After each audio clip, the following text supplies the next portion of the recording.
Sziasztok! Itt Petra, és ez itt egy eladó LPS-es videó lesz.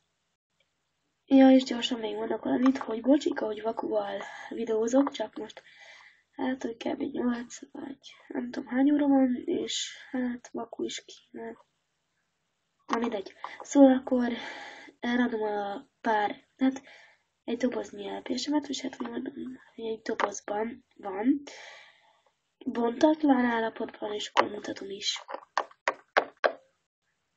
Itt van, szóval akkor ők, tudom, hogy nem nagyon szeretitek az újfajta LPS-eket, már aki, és akkor, de már ebből megvan nekem még egy, szóval akkor 2 lenne, és akkor úgy gondoltam, hogy ezt akkor eladom.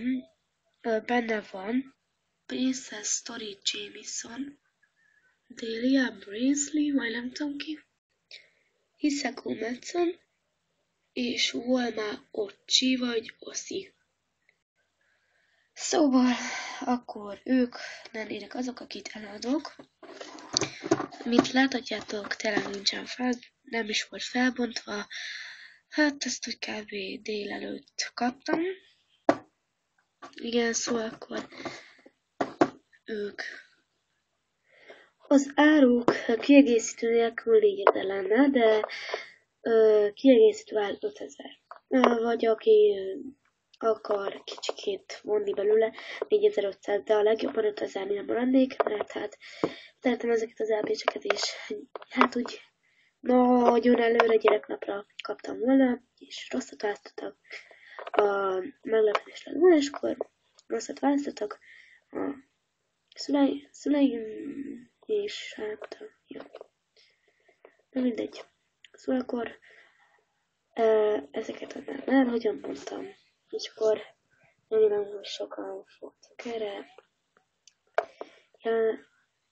jelentkezni, vagy hogy mondjam, hogy sokan érdeklődtek utána. Bocsika, hogy nem tudok beszélni, csak már szinte, nem tudom miért, de fáradt vagyok.